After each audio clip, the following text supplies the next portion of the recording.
It was a Saturday night on the 18th of December in 1994 in the city of Port Elizabeth, South Africa.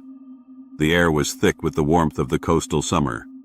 Alison Botha, a vibrant 27-year-old woman with a wide circle of friends and a promising career, was driving her white Toyota Conquest back to her apartment.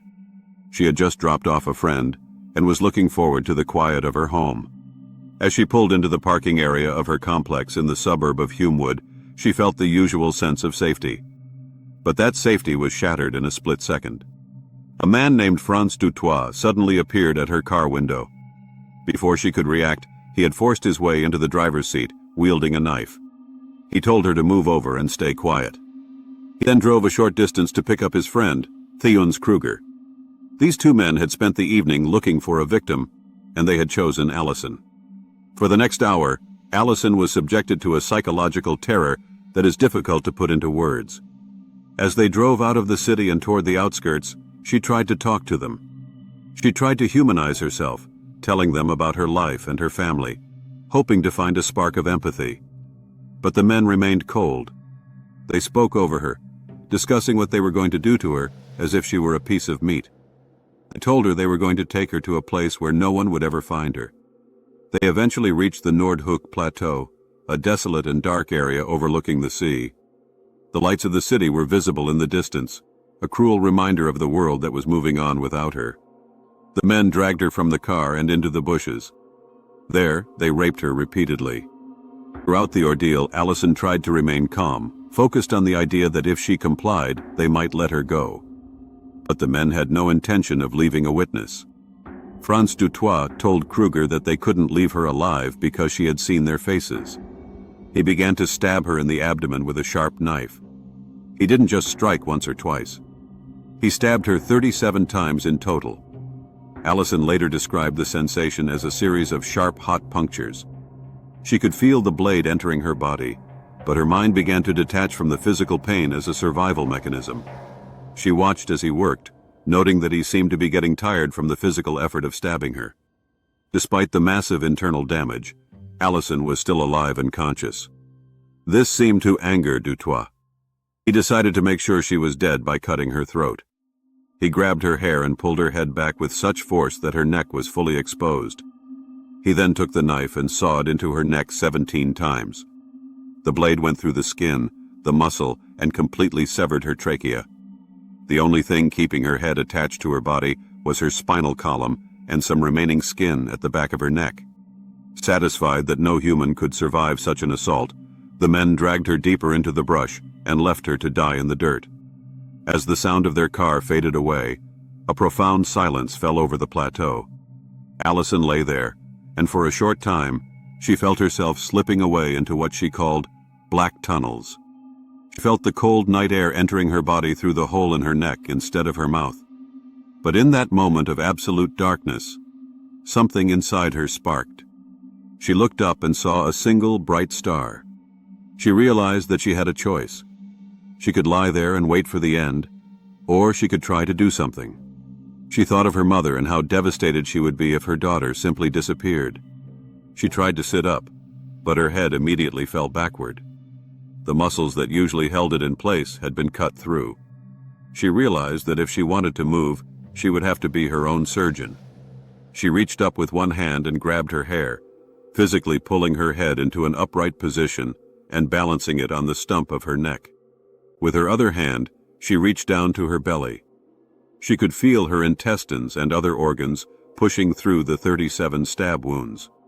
She tucked them back inside and used her arm to hold her midsection together.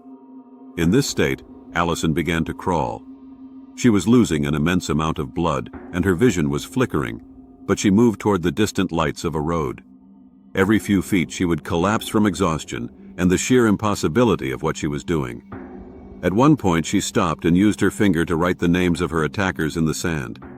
She didn't want them to get away with it, even if she didn't survive the night. She eventually reached the edge of the asphalt and lay there, waiting. A young man named Toit was driving home when he saw something in his headlights. At first he thought it was a wounded animal. When he got closer, he realized it was a person, but she was unrecognizable. She was covered in so much blood that she looked like a shadow. When he approached her, He saw that she was holding her head in place. He was a veterinary student, and despite his shock, he knew he had to stay calm. Alison couldn't speak because her windpipe was gone, but she looked him in the eyes and communicated through her gaze that she wanted to live. Theuns used his own shirt to try and wrap her neck, though he was terrified that touching her might make things worse. He waited with her until an ambulance arrived. When the paramedics saw her, they were stunned. One of them later said that in all his years of emergency work, he had never seen a person with such catastrophic injuries who was still alive and coherent. She was rushed to the provincial hospital in Port Elizabeth. The medical team, led by Dr. Victor Denoya, worked for hours to piece her back together. They were amazed to find that while the knife had passed within millimeters of her jugular vein and other major arteries, none of them had been severed. It was as if the blade had moved around the most vital parts of her anatomy. Her windpipe was sewn back together, and her abdominal wall was repaired. Alison spent weeks in the hospital, undergoing multiple surgeries and battling infections. But her recovery was not just physical. She had to deal with the psychological weight of what had happened to her. She decided early on that she would not let the men who attacked her define her life. She worked with the police to identify her attackers, and within a short time, Frans Toit and Theuns Kruger were arrested. During the trial, Alison did something that few people could imagine. She walked into that courtroom and sat on the witness stand. She looked directly at the men who had tried to kill her and told her story with clarity and dignity. Her testimony was so powerful and her survival so undeniable that the judge had no choice but to hand down the harshest possible sentences.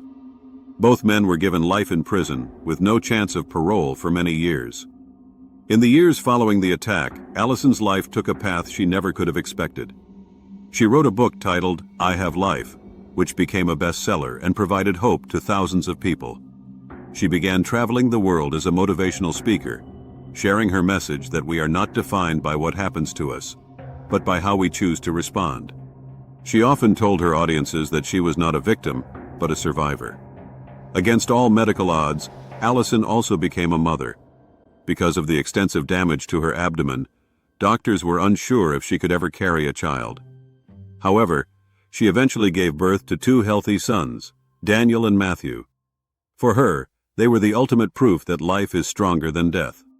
The story of Alison Botha is frequently studied by medical professionals and psychologists because it defies almost everything we know about human biology and the limits of the human spirit.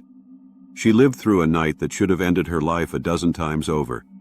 She didn't just survive an attack, she survived a literal decapitation by holding herself together with her own hands.